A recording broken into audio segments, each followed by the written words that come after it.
Jinping का घमंड कहर बरपाएगा, लाखों चीनियों को मरवाएगा। चीनी वैक्सीन ने भरोसा तोड़ा, लाखों लोगों ने दम तोड़ा। नकल करने में हुआ फेल, पूरी दुनिया में चीनी वैक्सीन का गंदा खेल। चीन में लगने लगा है लाशों का अंबार, चीन ने ली करोड़ों मासूमों की जान।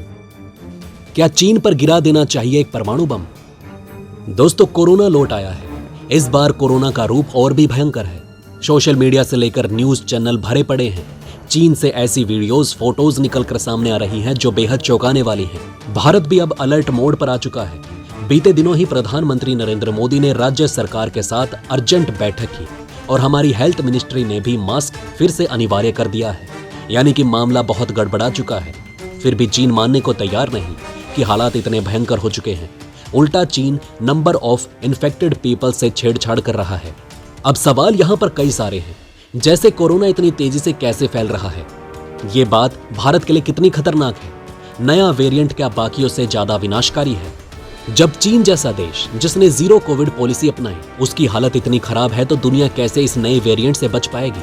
वहीं भारत को किस तरह के कदम उठाने चाहिए? ऐसे ही कई और सवालों के जवाब आज हम आपको इस वीडियो में देने वाले हैं। तो चलिए दोस्तों, वीडियो को शुरू करते हैं। दोस्तों, कोरोना पहले भी विनाशकारी रहा है, लेकिन इस बार जो फैलाव, जो ट्रांसमिशन है वो बीते 3 सालों में भी नहीं देखा गया। इतने बड़े लेवल पर एक इंसान से दूसरे तक ये वेरिएंट फैल रहा है।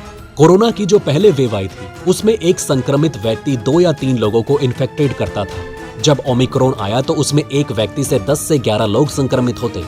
लेकिन अब ये जो नया वेरिएंट आया है, इसमें एक इंसान से लगभग 16 लोग इन्फेक्टेड हो रहे हैं। 16 एक काफी बड़ा नंबर है जो बच्चों से लेकर बुजुर्गों तक फैल रहा है और सभी लोग हॉस्पिटल की तरफ भाग रहे हैं।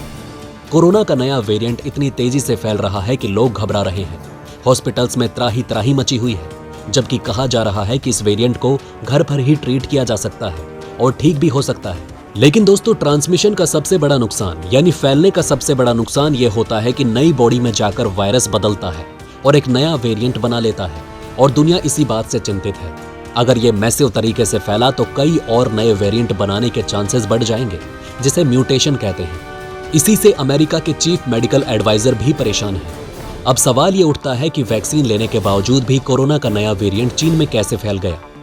तो दोस्तों, दुनिया जानती है कि चीन का माल कितना घटिया होता है और चीन ने कसम खाई थी कि हम अपने स्वदेशी वैक्सीन का ही इस्तेमाल करेंगे। आज नतीजा दुनिया के सामने है। चीन की वैक्सीन इतनी बेअसर निकली कि वो कोरोना को मात नहीं दे पाई। वैसे चीन ने अपनी यही वैक्सीन दूसरे देशों को भी भेजी थी, लेकिन जब ये अंदेशा होने लगा कि चीन की वैक्सीन इफेक्टिव नहीं, तो दूसरे देशों ने चीनी वैक्सीन का इस्तेमाल ही नहीं किया।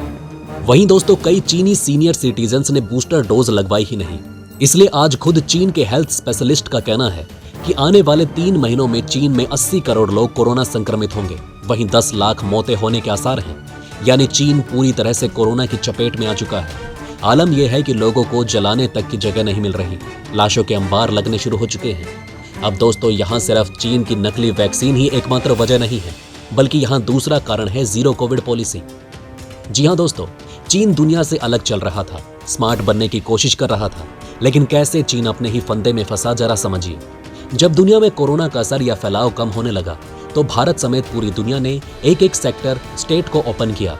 एकदम से सभी पाबंदियों को नहीं हटाया, जिससे लोगों का काम भी चलता रहा और वायरस का प्रभाव भी कम होता गया। वहीं चीन ने जीरो कोविड पॉलिसी को लागू कर दिया।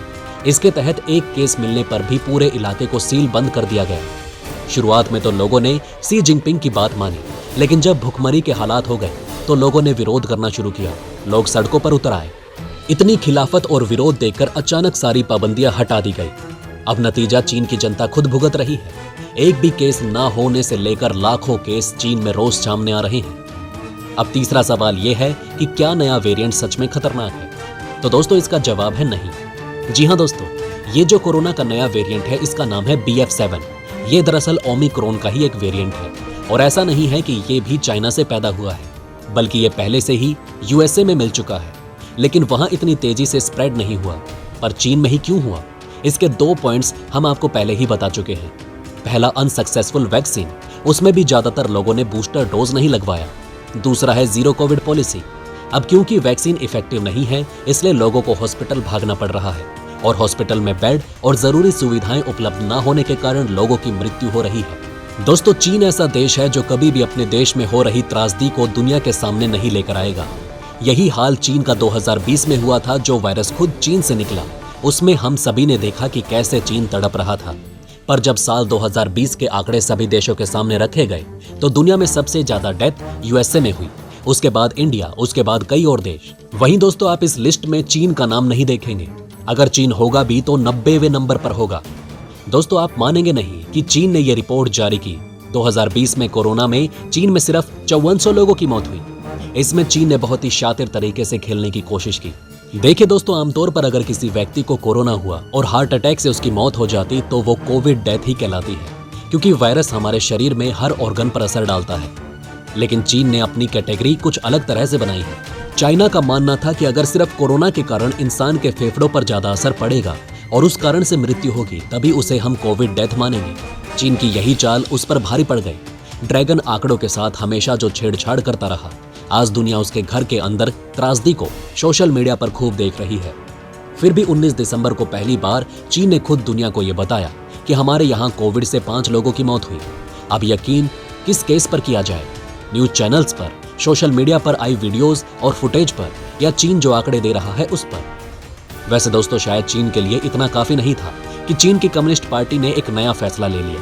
चीन अब बर्ग थ्रू पर उतर आया है।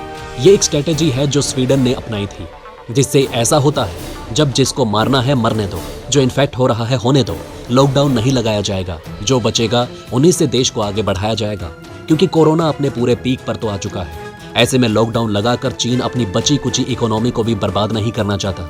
चीन अब इतना मतलबी हो चुका है कि वो सिर्फ अपने देश की ग्रोथ चाहता है, उसमें चाहे कितने भी लोग मरें। इससे वहां की सरकार अब अपना पल्ला झाड़ चुकी है। वैसे जहां इस वायरस से दुनिया के पसीने छूट रहे हैं, वहीं भारत की क्या तैयारी है, चलिए आपको इसका भी छोटा सा विवरण देते हैं। दोस्तों, सबसे पहले भारत को इससे कितना खतरा है ये सवाल किया जाए तो भारत को इस वायरस से चीन जितना खतरा नहीं है, क्योंकि हमने जिन वैक्सीन का इस्तेमाल किया है वो 90 से 95% कारगर साबित हुई। वहीं भारत की 90% जनता वैक्सीनेटेड है। साथ ही भारत सरकार अभी से पाबंदियों को वापस लागू करना शुरू कर चुकी है। फिर भी ये पूरी उम्मीद है कि मार्च महीने तक दुनिया की 10% जनता इस वायरस की चपेट में आ जाएगी। और अब क्योंकि चीन ने अपने लोगों से ज्यादा इकोनॉमी को तवज्जो दी है, तो ये रिजल्ट भयंकर होने वाले हैं। ऐसे में भारत को जरूरी है चीन से बॉर्डर को सील कर दे, क्योंकि भारत चीन के बीच काफी बड़े लेवल पर ट्रेड होता है, साथ ही लोगों की आवाजाही भी। इसलिए अभी से बॉर्डर को सील करना और फ्लाइट को रोकना जरूरी है, क्योंकि देखिए एयरपोर्ट पर कोविड टेस्टिंग तो शुरू हो चुकी है।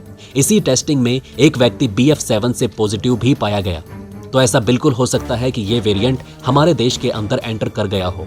इसलिए चाइना के साथ सप्लाई चेन को कम करना होगा, साथ ही प्रिकॉशन बहुत जरूरी है। वैसे दोस्तों, और किस तरह की सावधानियां बरतने की जरूरत है, हमें कमेंट करके अपनी राय जरूर बताएं।